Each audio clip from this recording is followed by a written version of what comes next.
This is FishEZ signing in for a quick update. Hello everyone.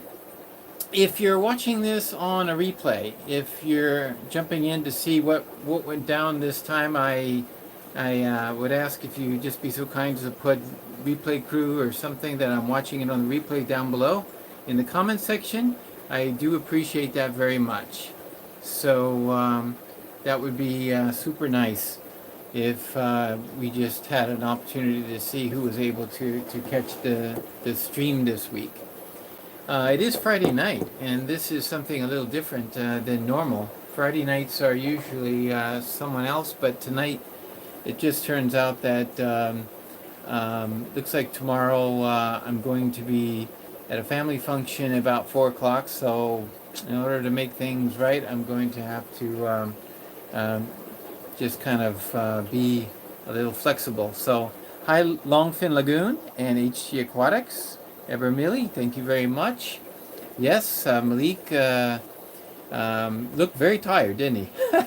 He was exhausted. And I know he was busy moving, and so it's nice to have you with us tonight. I'm going to be showing some very interesting developments this week, and I'm going to also talk about some breeding setups, and let's get into it, right? So first of all, thank you all for joining. Hit the thumbs up, and maybe more people would be interested in watching.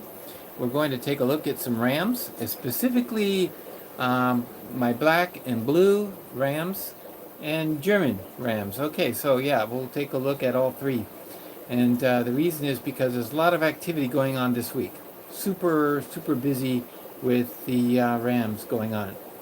Now, of course, on the Malik side, Aqua Malik has a lot of activity with the angelfish, and I cover the ram side of things. So here we go. I'm going to, without further discussion, I'm going to, oh, who else is here? Fish Donkey, welcome. HG Aquatics, thank you very much. Yes, please hit the like button. Let's see about this. How do I do this? I'm just looking to see. Okay, Nicholas W., welcome. Just got a pair of blue-black rams. Oh, you're in Australia. This is wonderful. I have a hard time meeting live the folks in Australia just because of the time difference. Hello, Malik. Welcome. Yes, you did look tired, a little exhausted, perhaps. You'll have to get regenerated. Okay. So tonight we're going to take a quick live stream tonight, only because tomorrow, as I said a moment ago, I do have family function tomorrow at 4, so I thought better than nothing. Here, let's just do a quick review. So I'm going to show you, for those who've not perhaps become accustomed to my fish room, this is actually the breeding setups. Actually, this is the nursery.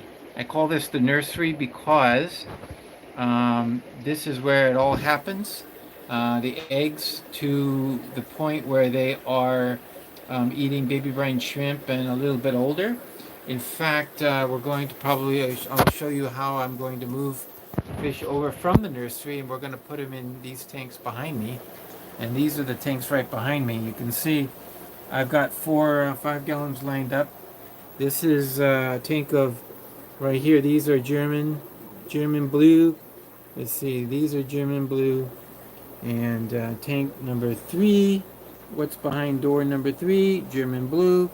And as of last night, tank number 4, actually brand new German blues put in here. Okay, so that gives you an idea of the setup right behind me. So these are the tanks that we use for actually bringing them up from the taking them out of the breeder box and then letting them about, it's good, maybe 4 weeks, 5 weeks they'll be spending in these 5 gallons. And now this tank, which you just saw, the oldest ones, has to be emptied to make room for the next weeks. So within a week or so I have to move those, and I will probably put them into a 20 gallon, 20 long. I do have one located that's going to be made available only when I remove the barbs I'm going to show you that to you. Back behind here, there is another 20 gallon. I can move the barbs that are back behind here. Let me see if I can bring them out. They're hiding. They're Odessa barbs. This is a very heavily planted, thickly planted with hornwort. It's just growing wild in here. And as you can see, yeah, it just gives them a sense of hiding. So they're back there, they're down there, and I don't know if these kind of spooked away. But in a few minutes, they will come out. Now, hello, Stephen. Welcome. And I'm going to show you some of the young fish this week, but mostly we're going to focus on the rams. These are Furcatus rainbows. They're doing very well. And these are, of course, I think these are really ready to sell. I can do something with these anytime. And by the way, it was kind of fun. I had some extra Lucipinus eggs. There were like maybe half a dozen of them that weren't really going anywhere. Like I didn't want to try to raising a batch with only 11. So I just threw them in here with these baby Furcatus and forgot about them. And this week I noticed for the first time I saw baby Lucipinus running around in the bottom. I don't know if you can get a shot right in the back. They sometimes pop out. Maybe I have to put in some baby... Oh, there goes one. I just saw it pop its head out. I don't know how many there are in here, but there must be just a few. But I thought to myself, rather than toss the eggs, why not just throw them in a tank and see if anything happens? And without any care or worries, sure enough, they pop in. So they're just there, going away. And this week I did start a new container. I didn't have another tank available, but if you look real close at the surface in the back where it's kind of whitish, where that label is, you'll see the baby Furcatus. There's a good number of them in here, and that's only 2 weeks of mops right there. And I just put a little tiny bit of air to just break the surface so it doesn't have an oily film, and that's very helpful. And of course, this tank, oh wow, the way the moss just grows in this thing, it's getting thicker every week, another inch seems like. Lazarus the Fishboy is in the house. G'day, Lazarus. So good to catch you live this time. Welcome. We're going to talk about rams, and this week here's an example of what I was doing. I picked out some breeder rams. These are of the electric blue, that is. These are the breeder electric blues. I am going to pick out about 3 or 4 pair for myself. And so these all will be the basis for future... oh, he comes right up to the screen. Oh, I see. They're friendly, but they were just put in here last night. And yes, these are the primo of the primo. In fact, these are the ones that kind of lost their color because I netted them out, but I picked them because they were gorgeous. There's a pair in the back already. See that right over the saucer? I think that they're already desiring to do something, so I put a saucer in the back. If they do lay eggs, I will put them in. And Stubbs is here. Great. Thanks for joining tonight. So next I just wanted to point out something kind of interesting. These are to make room of my tanks because I don't have enough rooms for the German blues. These are some breeders of mine that I just threw in this tank as a unfortunately I threw them over here because I didn't have much else to do. I needed tank space for the black rams, so I had to do something with them, so I just put them in here together. And I did make an observation, and I wanted to share this with you. If you look at the dorsal fin of some of the males, they have a dorsal fin that's kind of messed up. And what I discovered was it's not a genetic thing, because they didn't have it when I put them in the breeder tanks originally. What's happened is, see this one especially? Can I focus? Will it focus on him? Let me see. There, okay. Look at his dorsal fin. It got kind of munched. And what I found was that they like to hide under the filter. they go under the sponge filter. And so they hide under there, they dart under there when they think that they need to hide, and it munches up their fins. So that's what happened. It's a conditional problem. And so I don't know they're not easy to sell this way because people like to have perfect fish. But I don't know. These are good breeders, so I may just have them in this community for a while and then just pull the eggs as they lay. Looks like there's some in the back there already. These Odessas are in the way. But if they do lay in the dish, I will pull them immediately before they get eaten. And that does happen. So why are they here? Well, the black rams, I'm going to go up a level. Let's take a quick look at the black rams. Each pair is in its own tank. This is pair K. This is the first pair to spawn for me, this black pair here. And they spawned a tremendous large batch, and not hardly any of them, absolutely none of them, I'll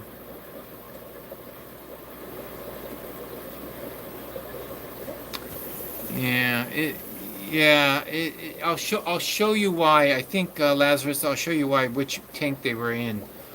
Here is another pair. This is the only pair that hasn't spawned, so I'm waiting. I watched the female to see if she's gonna start showing signs of readiness. Also this week, this pair spawned. This is a black female from Israel, and the male is the one I got that originated in Alberta, Canada. So I'm not sure. They're certainly not closely related. They could be related in the big scheme of things, but they're definitely different. So I wanted to cross these two lines to see what would come out. And so far, I've seen a male. The male here, he's quite different from the males I got from Israel. These ones from Israel, like for example, look at this one. He's definitely darker. He's got a lot of red. This is just a gorgeous male. If I can get him in focus. If I can get him in focus, yep. There he goes. So, yeah, the Israel males are really nice. Now, here's another Israel male that was stupendous.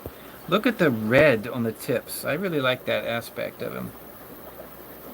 There, can I get him in focus? Okay, it's kind of hard to tell. Alright, but this pair here is again another cross between two black ram two black ram families, I should say. One is the Israel family I purchased, and the dark female here is the one from Alberta. So again, there's two.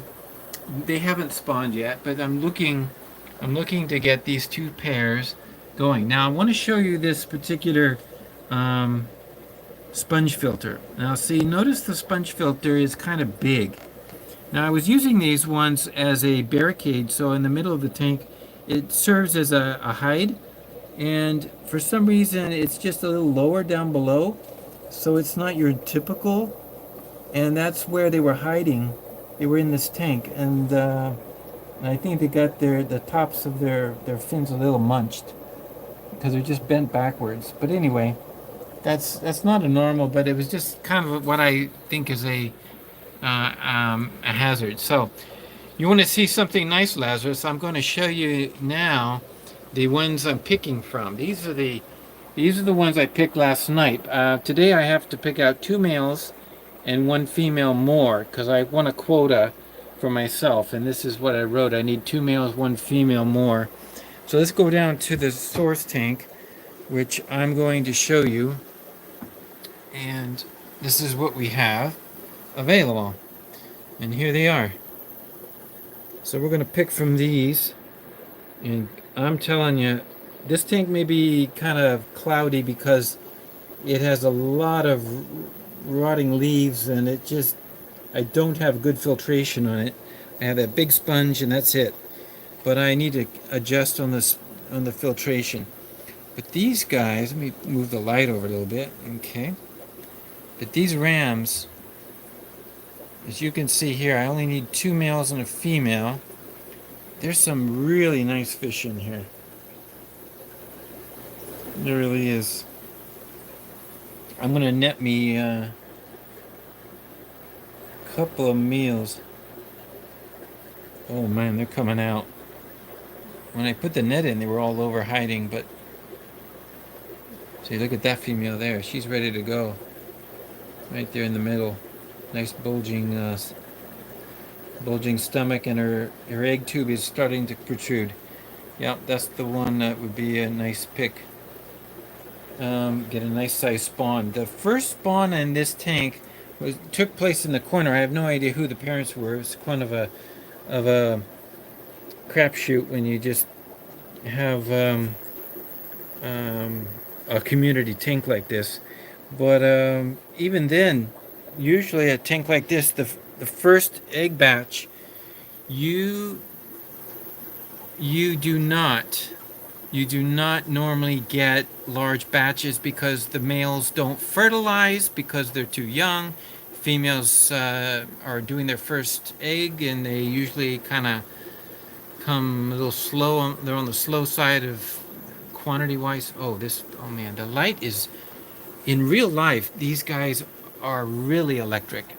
In the camera, the way you're seeing them, I think it's very washed out. I don't know how to make the camera more responsive to the real deal, but these blues, I mean, they're phenomenal.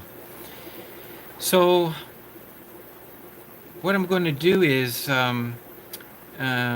pull out 2 males and a female from here for myself, and then I'm going to pull out 3 pair for a friend who is the gentleman who gave me a pair of Discus, and he asked for a couple of blue electrics in exchange. So that's how you get really nice fish. You get nice. I got a pair of nice Discus out of him, and he's come back with, he's going to get some really nice electric blue pairs out of me. So if you have some breeders and you want to swap fish, it's always a great idea to do it that way. Okay, so welcome, S. Good to have you with us also. I'm going to show you another great thing happening this week. If I can scoot over here to the tank and take a peeky. Now, I don't want to scare these fish, but take a look at the Discus in here. This is the boy, and the girl's around the corner, and she's sporting something I want you to see. Look at the babies on her. Woo! I am like tickled pink. Now that, she's kind of gone dark, but look at, there's about 20 of them in there. I think on both sides, when you count, there's probably a good 20. They're doing very well. This is a pair that's eaten their eggs. This is a pair that's eaten their babies. But this particular batch, they don't seem to be bothering the babies so much. So it looks like we might have a go.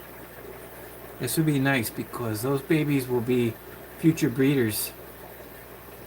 Blue turquoise. I love them. They're just gorgeous. It was a wonderful gift.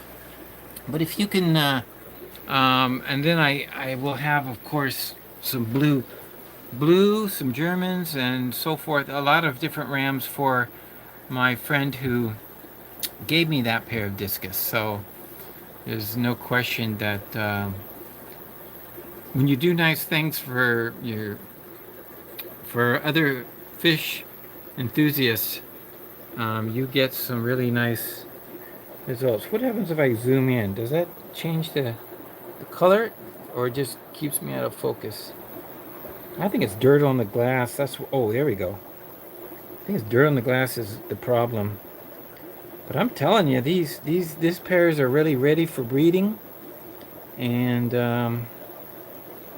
they're stupendous. I haven't even advertised. I don't even know if people know I know some of the shops that I sell my rams to do know I have them, but I've not sold these yet. I'm kind of using this first batch, which is fewer, to get some nice breeders.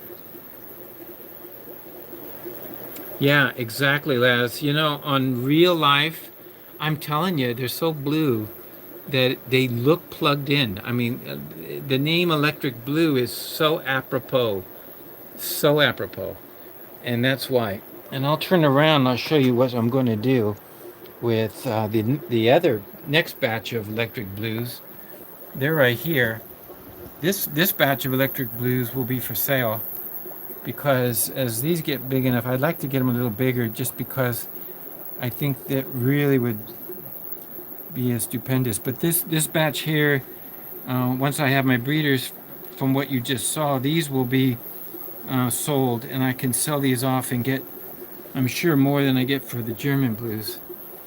These take a lot longer to grow. Their German Blue counterparts, the ones that were hatched about the same time as these, are long gone and sold. Long gone. And these are still with me because it takes so much time, you know. But yeah, there's quite a few in here too. So, but I noticed there are some nice ones. Look at that male right there. He's look at him. He's chasing. He's getting big enough. He would be sellable size. But when they all get to be but like him, or at least the majority, then I can take them to market. Yeah, this is just one great spawn. Now, for those of you, since I'm already down near the floor level, just take a quick look. I have some German Blues in here, growing out, doing very nice. But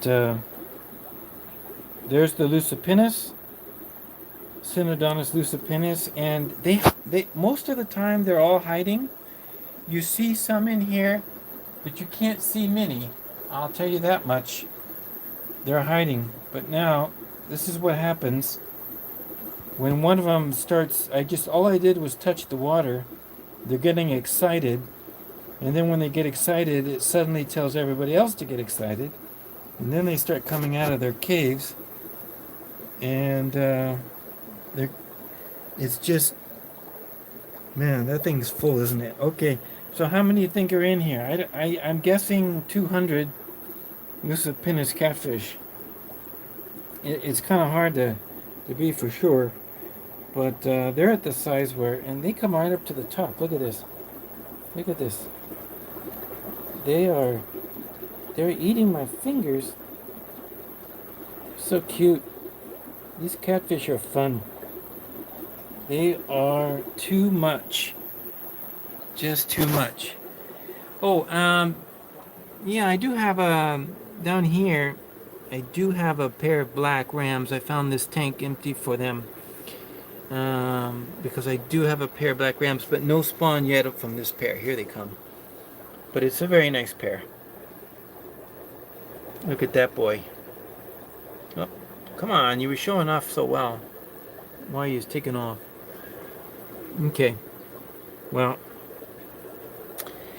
And Malik can mention something about what that is. I think he knows what that is. I've never talked much about that particular pleco in my fish room. In fact, I think today is a debut. I don't think I've ever shown you these fish. Anybody know what that is? Take a shot.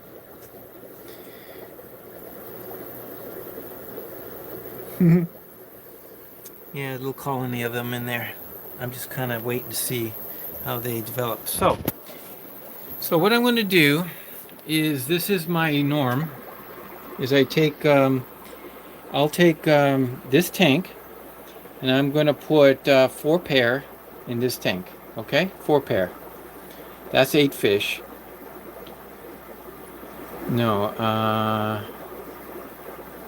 yes. 4 pair, and then when 2 pair have kind of singled themselves off or mated up and they start looking frisky and they start doing their thing, this is when I will take The two pair that are in there, like that pair in the back in the corner, that's one pair. In fact, I think that female's kind of cleaning a spot back there. You see her in the between the filter and the and the that's the drain, the siphon drain. She's back in there. I'll probably leave her in here and with another pair. So I'll put two pair in here and put some sort of big object in the middle so they can have a division. Divide the tank up a bit, and the other two pair I will remove and put whatever other two pair are left in another tank, and that will be the two pair for that tank. So when you put them together like this, from when they grow up and they're together, and they don't have an issue with aggression. They tend to go all right. I'll give you an example. I have my German blues up here, and I got three tanks of them, and each tank is only 5 gallons, and each tank has two pair. So here's a pair, and there's a pair also, you see in the back. They come right up to the front. Now see, here's an example. These guys, nice looking Germans. They don't seem to really, after a while they settle in and they get used to each other because they've always been with each other. I would never try to add another pair of fish to this tank because they would just be killed. You know, it's just too small and too many fish, and somebody wants to breed. But when they kind of grew up together, they get used to each other. So I have two pair in there, I have two pair in here, as you can see, and I have two pair in the next one as well. Now, oh wait a minute, is somebody in the back there? Do we have eggs tonight? It's hard to tell. When I see a male or a female hovering over a dish like that, usually it means that they're going down on eggs. So I'll have to be watching it.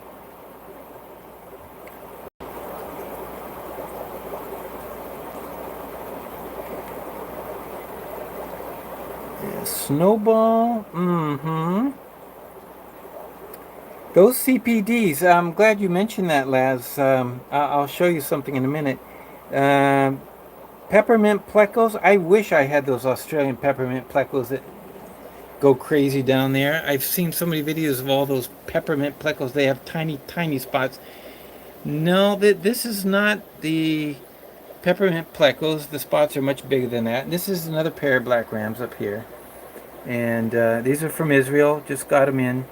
And they also went down on eggs this week. So if you're counting, you will discover that I have pointed out to you 3 different pairs of black rams that have laid eggs this week.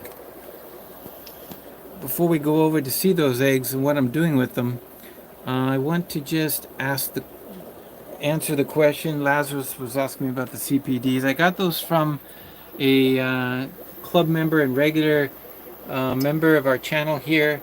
His name is Roman, and Roman grew these out. Here's the females on this side, and Roman grew these out in tubs this summer. Let me bring the light over. I think it's way out in the back.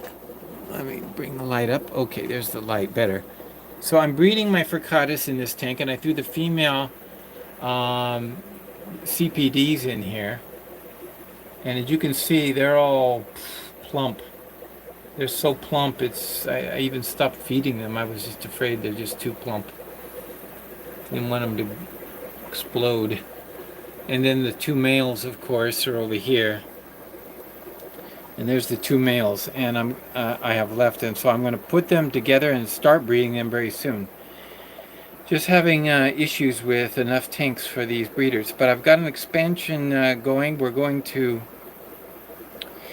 I'm going to have a lot more grow out tanks available. I've purchased over 1,000 gallons of grow out tanks, and they will be moved from their present location to the new location this Sunday, hopefully. So I should be setting those up and be able to get some of these young fish into larger tanks so that I can use these smaller tanks for breeding. And yes, I want to use a small 10-gallon for breeding those CPDs. I want to get a lot of those because they're a fish in good demand. But these ones from Roman are just sensational.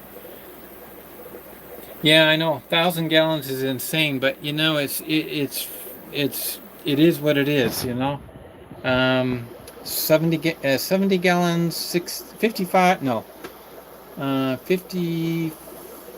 55 I think they're 55 or 50-gallon tanks. There's four of them. There's like four or six 70 gallons, and there's a 125 gallon. So it all adds up. Comes to around 1,000 gallons, and so there's 17 tanks that are actually over 50 gallons each. So that's really nice. So the goji. The goji. Okay, Daniel. Is this the Daniel I met earlier today? Could be. Let's see. You're asking me, Stephen, about rainbow eldrits. I don't know. These are pseudomogul Furcatus. I've raised. I also have some luminatus, and I've done the. I've raised a number of the pseudomogul. What was that one? The blue spotted rainbow. So I can't think right now. Gertrude. There we go.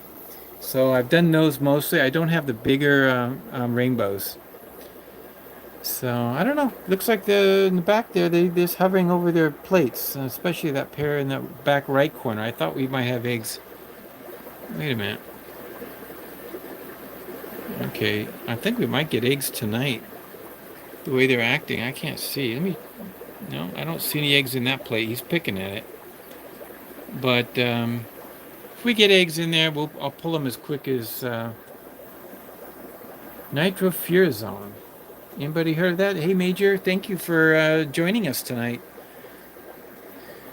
Hope you were able to catch the earlier part. Now let's go over to the nursery. Check on those spawns of black eggs. Black eggs, no. Black ram's eggs, yes. So, since last week when we did a live stream, a lot has changed. A couple of these breeder boxes were dumped over to the other side of the room. And so now in the nursery we have this batch of blue. These are electric blues. I want to do something with them and get them into another tank, but I don't have another tank for them. This week, the German blues, I have got this one just started free swimming today, I think, or yesterday. They're only like 1 day free swimming, this batch in here. And as you can see, I do something a little different. At this stage, the breeder boxes are inside the tank. And the reason for that is because they're hanging inside the tank because the tank is heated and I don't want to flow water through. Now these are old enough, they're on the outside of the tank. Once they get big enough where they won't get pulled into the weir or the filter, as you can see I'm just using the regular weir, not the sponge filter for the weir. But even the sponge filter, the flow will actually pull them and you lose a lot of fish in the weir, the sponge, if you do it this way. Okay, this will keep the water warmer instead of just room temperature, and the room temperature is not bad right now. Let me see what it is. Right now we're looking at 78, and for you Aussie folks, 26. So the room is a nice comfy level, very comfortable. And so that's why you see breeder boxes here sitting out. Now these are just eggs and they're not eating, so they're not metabolizing food, they're metabolizing basically the yolk sacs that they have. So I don't heat them at this stage, especially the eggs, because I found that even with methylene blue, a few drops in these, what I find is that the fungus grows out of control and you can lose a lot. But now let's take a look at this. Okay, the last batch here. This time I put a bunch of when I put it on the inside, I put a bunch of frog bit on the top. So these little breeder boxes have frog bait. I'm trying that out. I've never done that before. But I think Nick, in keeping fish simple, is an example. He mentioned the other day in his video about trying to put plants in the grow out, and I thought that was a good idea. Now, how do I change the water in this? I think some of you have seen it, but since it's Friday night, not everybody has. It's a really nifty little trick. I have a container that just, it looks like this. It's 2 liters, and I have water sitting up here which is almost 2 liters, 1.75 liters in fact. So this water will be siphoned, siphoned down through this tube, and I will just simply put this in the top here, and then start dripping water into my breeder box. But of course, as it overflows, it will overflow outside the tank, right? So that's when I get this device in front of it. I place this in front of it, and I use this wave guide. This is a wave guide. I stick it right here, and it holds, and then the water flows over and out the weir as it overflows, and then down this tube and into the catch basin. So this is my catch basin, and that's how I change the water of breeder boxes that are on the inside that are not flowing. It's a very simple method, and they'll stay in here at the warmer temperature now that they're eating. 2 days now of vinegar eels, and I'm introducing, I think this group on the left is eating baby brine shrimp now.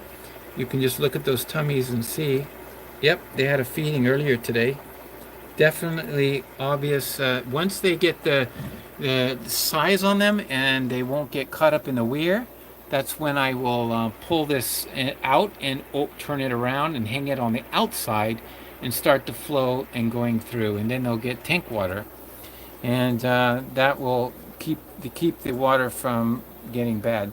Now this one is just, I don't think they're really on baby brine shrimp just yet.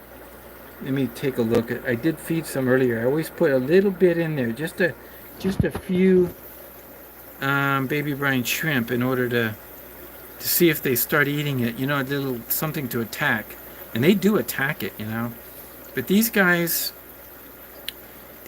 will most definitely. These guys are going to be on baby brine shrimp probably one more day for sure. I might put, for the last time, maybe one last time, I might put some more vinegar eels in there. Now, here is a batch that's just about to go free swimming, so they're kind of clumped in the corner. This is German blue rams. Believe it or not, I did change the water. That methylene blue, even though you change the water completely, it still has a tinge of blue because it kind of is very, very penetrating in every little thing, including the ceramic dish, everything, even the line in, everything gets this, absorbs a little bit of this blue. And then when the little bit of blue is absorbed, you can change the water, but then it'll kind of unabsorb, as it were, and release back into the water. So it turns a slight tinge. Now this one I haven't changed, and I usually change it before they hatch, but they hatched on me a little quicker than I thought. As you can see, I'm expecting them to hatch on Saturday, but they're hatching right now. So let's see if I can get a good look at this. Yeah, now this is to give you an example. They're hatching. These are black rams, and all these black rams, out of all of them, I was impressed that there are, I would say, it looks like 10%, maybe 15% infertile. And those, because of the methylene blue, don't fungus, but they turn purple. So you're seeing purple eggs because they're just absorbing the methylene blue. Now the babies don't absorb the methylene blue. Their eggshells do and get a slight tinge. But I'm going to remove the water by flushing, using the method I just showed you a minute ago, by flushing out. And this is the third batch, I think. No, this is L. This is the second batch this week of black rams. The first batch, K, They have all hatched. Um, this is I did post in the discussion. You'll notice that these eggs here, I did not pick them away. You're looking at real results. This is 3 or up to 5. I think there were only 5 eggs that did not hatch, and it was a large batch. So there's the black rams. I must have about 300 in here, and hopefully they'll do well. In this case, there's a few that are just starting to wiggle around and shoot up and down, so they're not free swimming yet. I'm expecting, these were, I think, from Monday, yeah. No, Sunday night. So Sunday night they hatched like Wednesday, and now it's, but maybe, yeah, they could be very well swimming by Sunday. So expect them free swimming, and I'll start the feeding process. By then maybe I'll have these guys moved out of here, and I can put this breeder on the inside and start the process like these others over here. So I'll do that the same. And here is Black Ram batch number 2. Let's see what stage they're at. Okay, I can't quite focus. I don't know why. Is there? Okay, you know what helps? I usually use my flashlight sometimes by shining there. Oh, there we go. That's a lot better. Yeah, look at that. And so there you have it. These are black rams, and they're not hatching yet. I'm expecting them to hatch on Sunday. So this weekend they'll be hatching, and there's quite a number. I'm not at all disappointed in this batch. There we go. It's better. Yeah, with the light it helps to get a good view. Okay, so that gives you an idea. Longfin Lagoon. I have your Germans here now. Well, where is here? Where are you located, Longfin Lagoon? I think are you in Canada up north? Or are you towards Ottawa? I can't remember. You'll have to let me know. Yeah, I think you got them through Malik. So yeah, the fish will continue to grow. Oh, and I've been wanting to show this to you. This happens in a fish room all the time. Now, this is growing. I'm just in this big 90 gallon. I threw some extra fish that I didn't have room for anywhere. That's why I need the grow out space. So I was looking at this batch of German blues as they're growing, and there's something in here. I was shocked. I was looking at these guys, and I don't know. Do you see it? Do you see it? Right in the center? Let's see if you can see him. Let's see if I can get him to turn. Come on, come on. Here he is. Look at that. Come on. What's that? Oh, zipping. Get a good look at. I've got an electric blue in there. And I ask yourself, how did it get in there? Where did it come from? I think I know the answer. I think I know the only answer that it could be. And it's not because it popped out in the genetics. But in a fish room, anything can happen, and it usually does. Some amazing things. So I got to fish that little guy out and put him with his brothers and sisters, because he's obviously not a brother and sister to these. And I'll tell you what happens.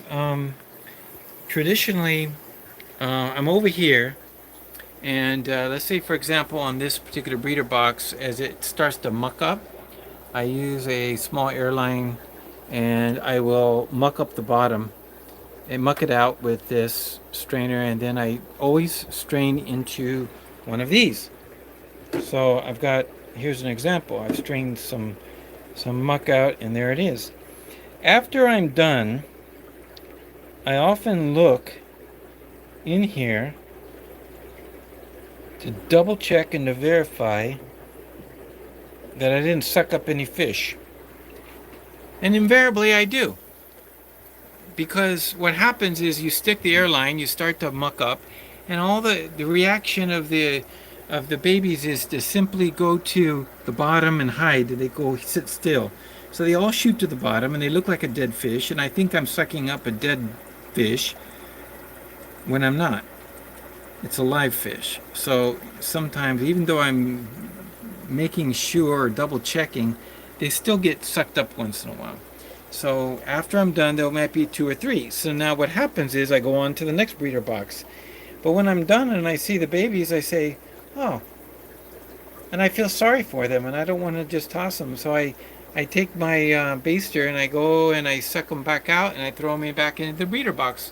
Based on their size, I know which breeder box it is. But maybe I'm wrong. And that's what happened. I think I put it in the wrong breeder box. It must have been one that got mucked out, and then I put it in the wrong spot. So how can you be so sure, you know? It happens all the time. Goldhead. Okay. Goldhead.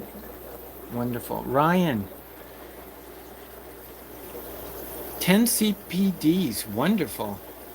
Yeah, and we're going to start breeding those as soon as I can. I would like to really crank up the breeding on those, and I will do so in the weeks to come. So if you're not a member of my channel, please be sure to give me a thumbs up and hit the subscribe button and bell and all that, because that's how you'll get little. We'll go through the study of breeding CPDs and how I do it, and we're going to take a good look at that. So let's see what else in the ram category of those 3 spawns, and that's just 3 spawns. I've got more coming, of course, more pairs that are definitely going to be breeding as time goes on. And I also have, believe it or not, I mean, don't be mad. I know it's hard to get them from, but I had a fish shop owner call me a week ago, and he says he's getting in black rams, and he wants me to come on and pick out, I don't know, 5 pair. Something, get 10 rams from him. So I'm gonna get some more from a different source. Maybe they're also from Israel, probably.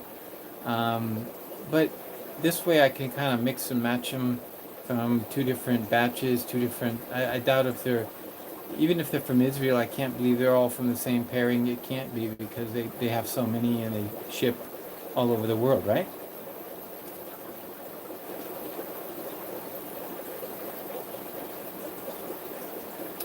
So that's coming in a few weeks, and I need to have, but you know, the way I'm looking at it is they're going to be in such high demand for the GTA area that I don't see the reason why I shouldn't be breeding as many of those as I do the German blues. And even if, I don't know, a certain percentage of them come out, the German blues, maybe of course a higher percentage, because they're all going to be the same. But what if I got dark, midnight, or black, totally black rams, but it was only 10% of the batch, 30 of them or whatever, you know? So maybe we would call that the high grade. So we're talking AA grade, you know? Maybe the B grade might be something closer to a blue-black, maybe something that comes out looking closer to a German blue, but you can tell it has black. Maybe that's the way it's going to come out. So with the blacks, it's going to be a different system. As they grow, we're going to have to be separating them into grades. So high quality, medium quality, low quality, and that's the only way. Because then, you know, somebody says, "Look, I want to buy rams from you," and I say, "Sure." Now, there's 2 ways to do it, and one of the ways I really like to do it, if I can figure out a simple way to do it, I might do it using Instagram. Because Instagram is simple. I take my camera, I hold it up to the pair, and I say, this is what you see is what you get. So you do the WYSIWYG. And using WYSIWYG, you can say, this pair is what you're getting. and you take some nice shots. You take a little video clip, and you say, this is what you're getting. It's not a, show you this and then give you something else. No, I don't do that. I'd rather say, look, if you want high quality rams, this is what you're going to get. I'm going to show you the pair. It's pair number 101. And I mean, this is the way Steve Rubicki does it, with his angelfish, right? So he shows all the time videos of what's for sale, and this is what you see is what you get. These are the 6 red angels that you're going to get. And so I like that method because there's no question. Look, you are getting those fish with their imperfections or anything, but you saw them first.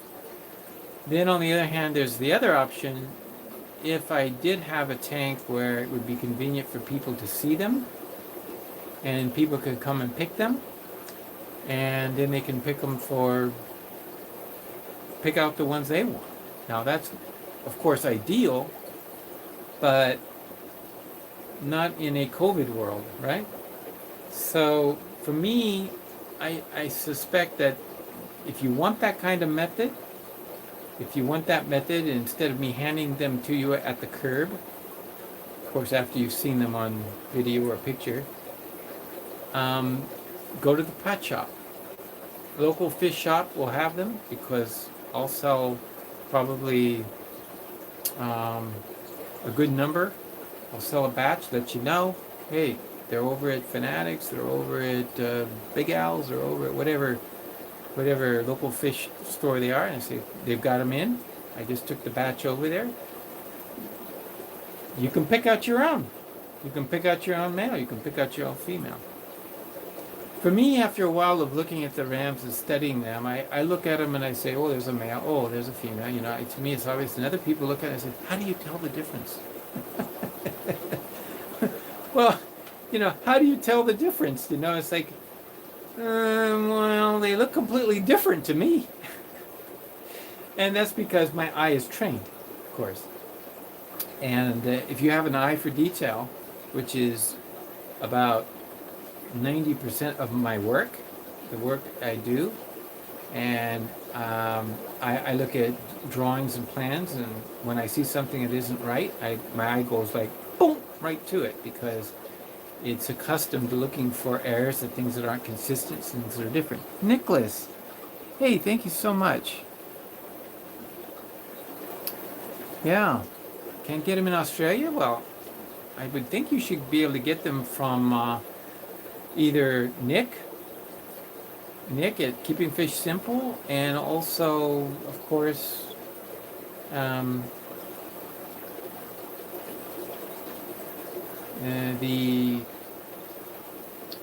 the other young gentleman that does a great job. I was just corresponding with him this week. I'd like to have a discussion in genetics regarding rams, and I'm drawing a blank. Justin's Fishroom. Thank you. It's called, when you get to my age, you're well known to have these little brain freezes. So, froze up for a second. So Justin, he also has them. They're over in Australia. You can get the black rams. In fact, believe me, you had them in Australia long before we have them in Canada. Although, just to be fair, the ones that Dean's got or had back a few years ago came from Canada. They came from Toronto via Flynn. So that's another story. Most people know that, but that's where they kind of came from.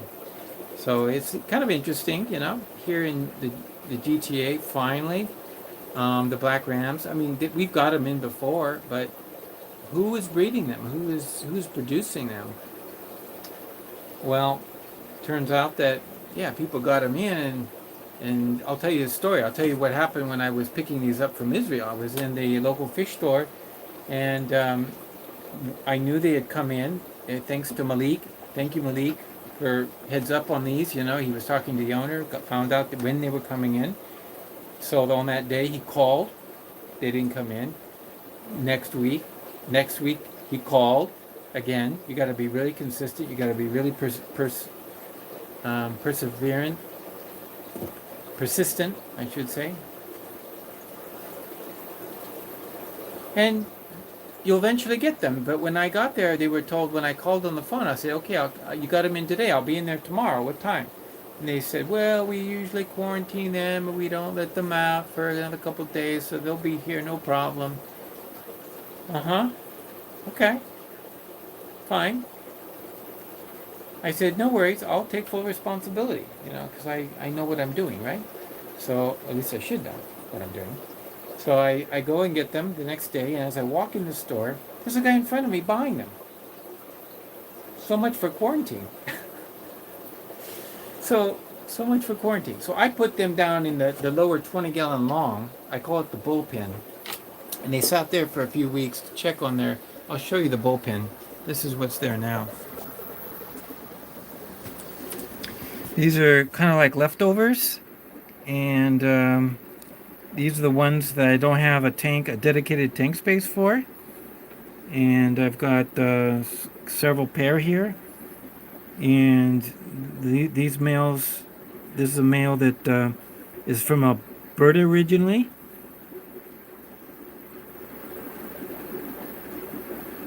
A couple males there. And then the female too also. And there's still one or two in here from Israel. So I put them in this tank. You can see I put a lot of pots and things around. And I put some plants for hiding in case one of them gets picked on. I like the hornwort because when they get chased and chased and chased, eventually they'll go up into the corner. But unless they have a place to hide, they'll continue to be pecked on even if they're up in the corner. So what's nice about the hornwort is when they are fleeing and need respite, they can find it in the branches of the hornwort, and that saves their lives. So when I see a fish up in there, I know it's getting pecked on, and so it's time to get removed because the stress will be so great that it will eventually kill them. So I just keep my eyes open here. I look for pairing off, and that's what happened the other day. I saw a pair making a nest in the corner back there, and I said, "Oh, don't do that." And they were going to lay that night. So I swooped them up and put them in the tank above, and that's why I moved those German blues around. And the black pair spawned the next day in the separate tank. So I'm happy about that because they're in a separate tank. And they spawned there, and the eggs were safer, I should say. And maybe the eggs were safe, but it was kind of important to get them. Here's some discus. These discus come from the discus of Mr. Bob Wilson, a well-known breeder of discus for many years. Even at one point, he was president of the American Discus Association. And hey, Marwin, thank you for joining. Please subscribe and hit the thumbs up if you haven't already. We got some great folks on this channel. We like to get into some ram breeding, and especially Major. Which kind of checkerboard cichlid are you talking about? I may be getting some of those. I have somebody who is going to get me some, and there's two kinds: the lyre tail or the pintail.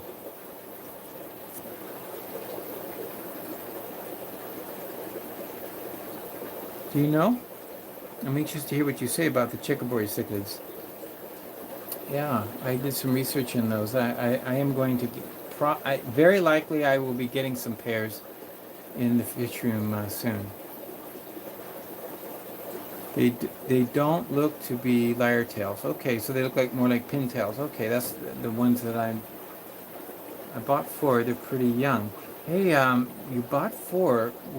Where did you get them? Is that also from? Is that like Shrimp Fever or one of those places? Because Shrimp Fever always has the nice, unusual fish. Expensive, but the nice thing is they get the hard to find fish.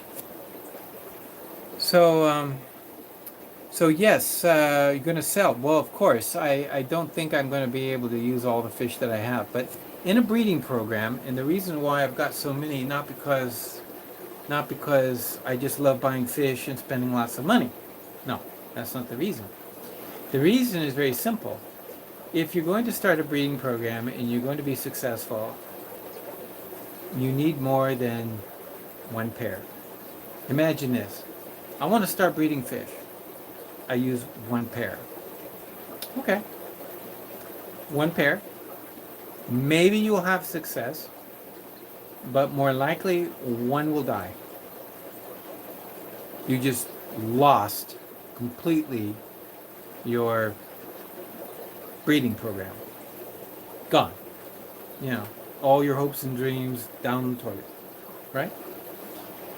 Now let's say you had two pair. Maybe one of the two pair you're going to have success with, right? So then the idea is, and I've done this many times, start off with 3 or 4 pair, knowing that at least one pair is not going to be viable. There's going to be an issue. One's going to go belly up. One's going to jump out of the tank. Something will happen. But when that happens, I don't get stressed out. I don't feel bad. I'm looking at, okay, well, that's why I got 4 pair, because, you know. So when I first went to get the black rams, I got 6 pair. And one died. I did have one die, and it was a female. But they're also kind of hard to sex. The black rams are more difficult. So what I did was I tried to pick out 6 pair, and it turns out that the female died, and I thought I had, oh, okay, I'm down to 11, right? I have 7 males, and no, excuse me, I can't even count. Now I have 11, so it was like 6 males and 5 females, right? Nope, I was wrong. After having the fish for a week, I started pairing them off, putting them in their separate tanks, and somehow I came up with a shortage of males. And I'm scratching my head, and I'm thinking, wait a minute, I thought I was male heavy. I thought I was male heavy. So I kept counting. I counted 3, 4 times. And I said, sure. You know what I ended up with? I've got 6 females and 5 males. That's how the 11 works out. So then I realized what had happened was that I picked out 6 pairs originally, but one of those pairs was 2 females. So that's what happened. Okay, somebody's calling me. Malik, it's Malik. Maybe let me see if I'm still live streaming.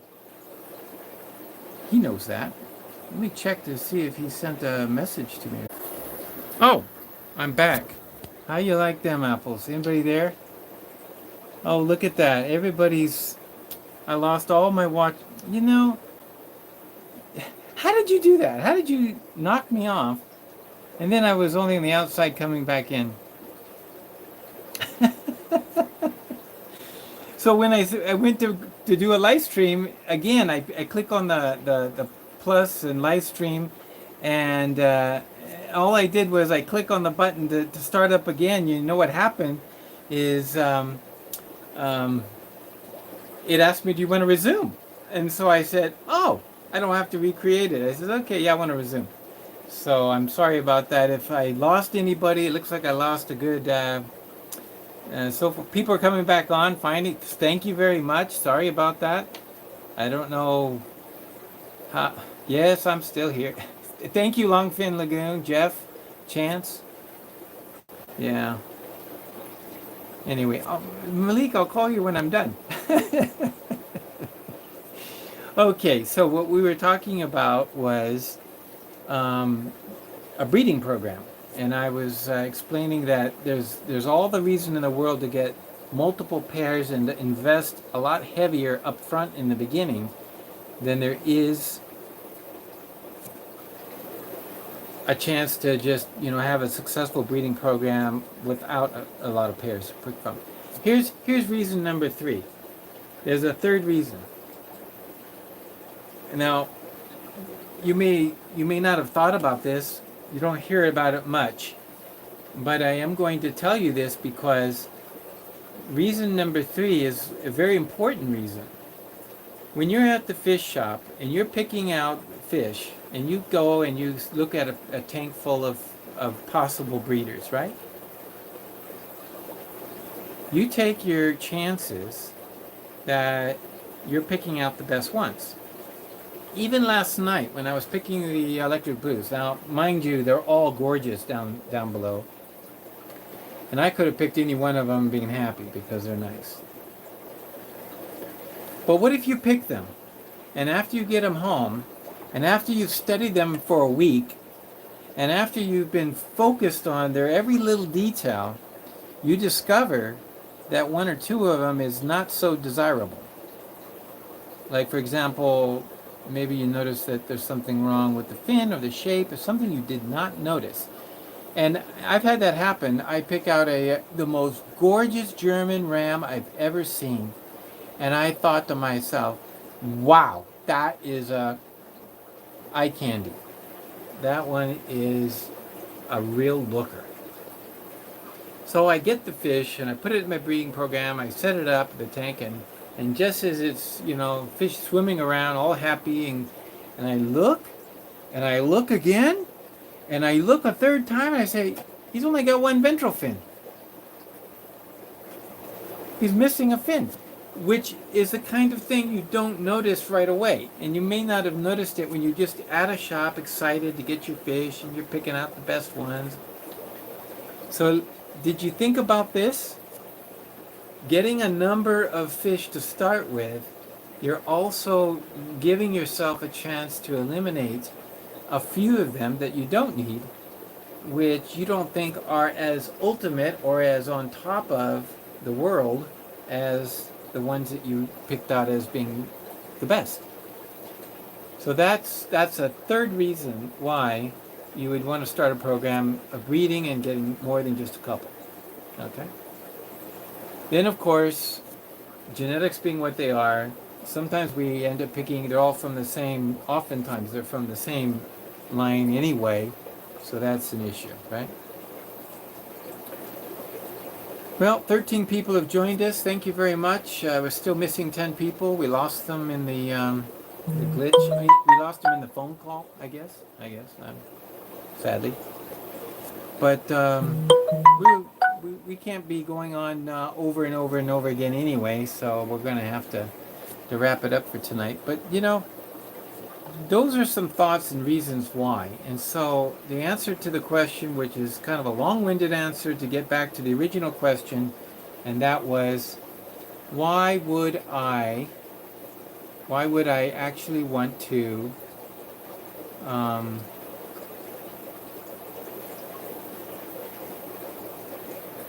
get more black rams when I already have quite a few? So will I sell them? That was the question. And the answer is yes. Once I am satisfied, and once I am happy with, okay, I want to set up a breeding program and I want to use, let's say these 4 tanks, I want to have 4 pair, maybe I decide 6 pair or 8 pair, and no more. My limit is this. Once I've set that limit, once I know exactly how many pairs of rams I'm going to have, the answer to that question is yes. All the rest that it didn't make the grade to the breeding pens are going to be sold off. You have to. Maybe there's a backup somewhere. Maybe I'll keep a few for backup. I don't know. Like, there could be a backup pen if you have that tank space. But with that many pairs, if one pair goes south and you lose one, you can get a mate in the upcoming spawns. You know what I mean? It's not like, it's okay. You're not going to be down production by very much. You see what I mean? So that's another reason. Why, yes, I will be selling them, and for anybody, and in that moment, probably it'll be the private people who are anxious to get some and know that these are nice fish to begin with, because I've already picked them out as, when I went down to the fish shop, I picked out the 6 pair that were the best out of the tank, right? Okay, now I'm picking the best 4 pair for me. Okay, I have 2 pair left. They're still the 6 out. They're still out of the top echelon of what was down there at the fish shop. So it's not like they're culls. They're not culls. They're just extra fish. I mean, I've reached capacity. That's what happens, right? So that's something to think about. When I sell fish to the fish shops, here's some tips for you. And if you're selling to fish shops, you want to remember this. At least this is my recommendation. My recommendation is, number one,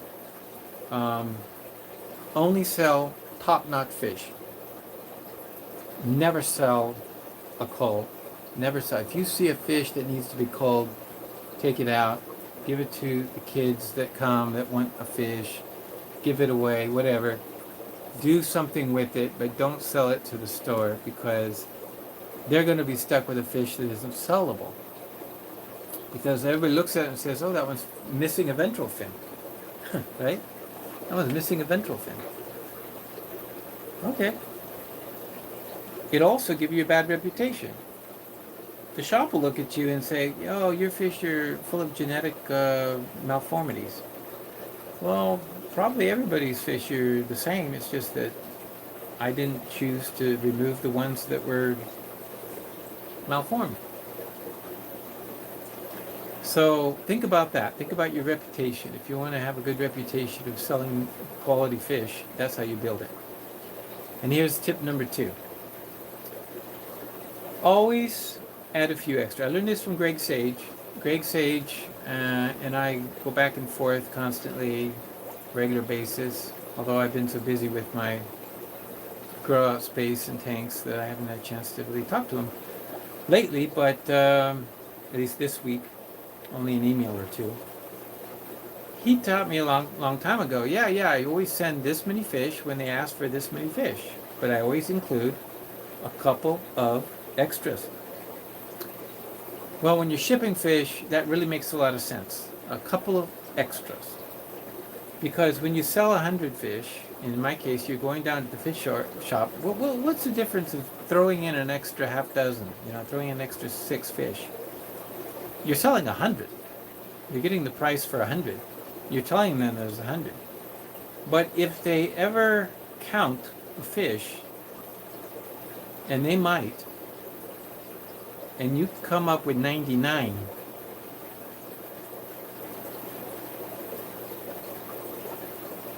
they'll think you're cheating them, and you just miscounted. But if you sent 105 fish, and then they count 104, oh, I miscounted, I'm sorry. Yeah, keep them. Good, positive way of dealing business. And so that happened recently when we were selling fish. I think Malik was with me at the time, and we went down to a shop, and we're selling fish. And so the guy asked us, well, how many fish you got? I said 100. I says, I'm charging you for 100. He says, yep. He went and he counted them. And you know how he counted them? He took the bucket. He didn't even ask anything. He just took the bucket, took another bucket, and he started scooping them up and putting them in the other bucket. I didn't know what he was doing. I thought he was just checking them out. He was counting in his head. I didn't even know. And so he's going like this. I knew I had 105. And when he got all done, he says, how many's in here? And I said, well, there's 105, but I'm actually charging you for 100. I'm only charging you for 100. That's what I said. And he said, and we asked him, how many did you count? And he says, 105. So, this is just a great way to do business, because what is always going to be the case is a couple of them might die in the tank, or somebody is going to buy one and it's going to die in their tank and they're going to come back. And I tell the guy, well, yeah, I threw in a couple extra because my fish are fully guaranteed. If they die, I replace them.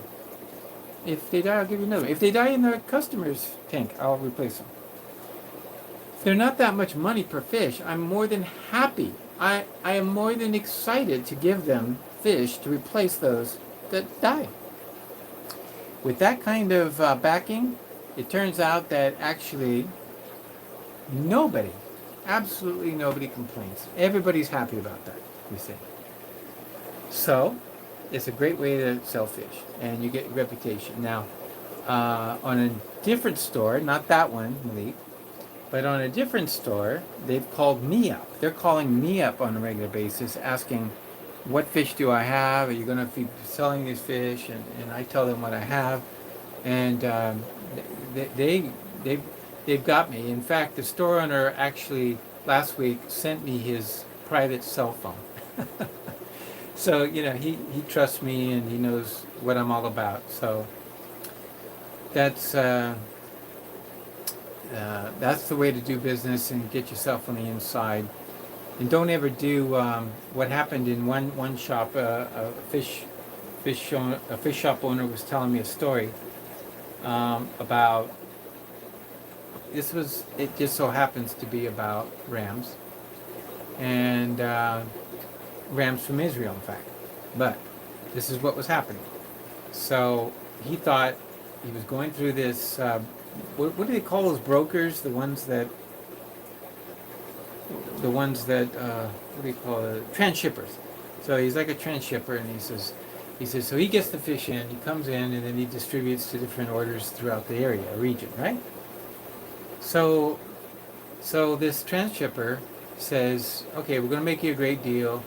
I'm going to mark up 15%. I'm going to mark up. So I'm giving it to you at my cost plus 15%. That's the transshipper's little pay. Okay. So he went with that. He was like, yeah, I'm giving you a great deal, 15%. But what he didn't tell him was, actually, he was taking the price list from Israel, retyping it at 25% more, and then adding the 15% and handing him the price list and says, yeah, see, I'm giving you the 15%. So I think that burned the relationship, and there's no more business going on there. So, that's what happens when you try cheating another person. They will find out. They will get to the bottom line. Yeah. So, really, really sad story when you think about it, because somebody was thinking just a little too much greed. Why couldn't you have just been up front with them and say, deal with them that way instead of trying to do it kind of a backwards way? Anyway, that's the situation in some places. I think the future is that if you can get into fish breeding of certain species that sell well and things that are in demand, this is why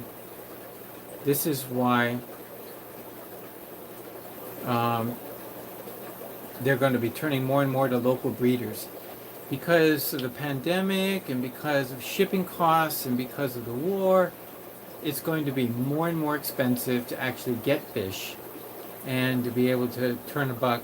And yet, if they can find them locally and not pay that high shipping, it's so much better. And so right now, if you aren't already breeding fish and having a go at it, well, you might have missed out on that boat. But that's the thought. So I share that with you because I think it's good to know. It's good to know that this is the time when I think they're going to turn more and more. And that's why I'm ramping up on the rams.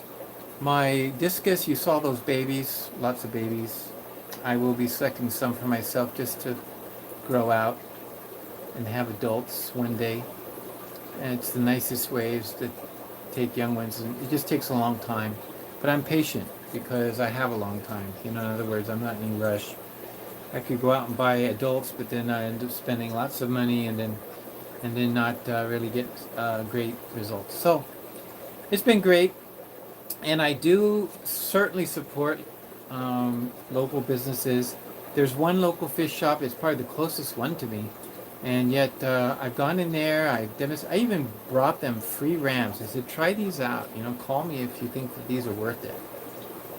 And all I got was a song and dance, and we don't have many in this little shop, and it just didn't sound like that he was eager beaver to actually sell something that is hot and sells fast. And he never called me, so I don't call him. You know why? Because even though he's the closest one, I could just run over there whenever he needed some. It'd be so simple. But the answer is I've got so many people lined up, I can't even produce. I didn't even show you over here. These are the oldest ones I got ready for sale, and I still see that there's a lot of growth left on them. Well, there's some. I've been throwing smaller ones in here because I needed the tank space. But these are the ones that will next be sold. I'll pick them out of here. If I see one that's deformed or anything, they get cold immediately. But there's a few in there. Look at that boy there. He's just gorgeous. Yellow. Very yellow in this tank. And there's younger ones. I won't pick the smaller ones. Those fish are definitely just need more time. They're from a younger batch.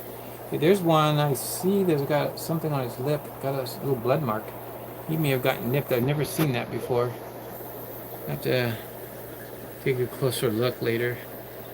But I get females. If somebody wants a pair, look on the back, picking on the, you see that female back there?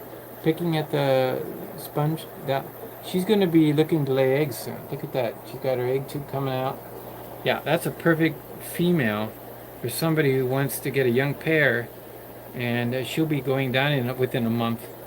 And oh yeah, there's a couple of them. See on the roof of that sponge filter, and that's where I look to find them, and that's where the big ones hang out because they're looking for nesting spots. And there's nothing in the tank except for that, so they tend to congregate there. So it's easier to find the good ones. So.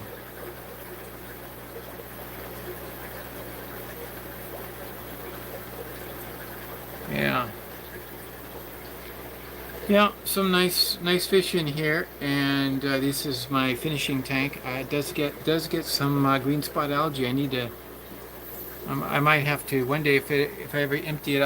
I'll probably bleach it because I hate the green spot algae. It's bad for taking photos and stuff. So, but that'll get rid of the green spot algae. There's no other way that I know of to get rid of it. Okay, well, that's it for tonight. I hope that you all had a great time just talking rams and sharing with me some of the successes of the week. I did have a failure for the week, and I always mention those because I don't want you to get the idea that, oh yeah, I just have success right and left. No, I have failures too, and things happen. What was the failure? Something happened this week that was not pretty. Oh, and let's leave on this note because I wanted to share this accident that happened. I lost one of my L147 plecos, and it could have been avoided completely. But I was netting out the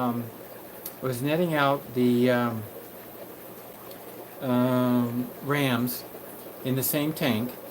And I had a couple of nets with me, and one of the smaller nets, it was all black, fell into the tank when I put the lid on, and I didn't realize it until the next day. And when I looked at it, I saw it at one point, and I said, oh, the net fell in. Ha, ha, ha, ha. I got to get that out. Well, I got distracted. I do have distraction disease. That means if I start a little something in the fish room, there's always something that interrupts me, and I off to doing another little project or fix or a movement or feed some fish I forgot, and then 10 minutes later I will forget what I was doing, and I forgot to take the net out. So what do you think happened?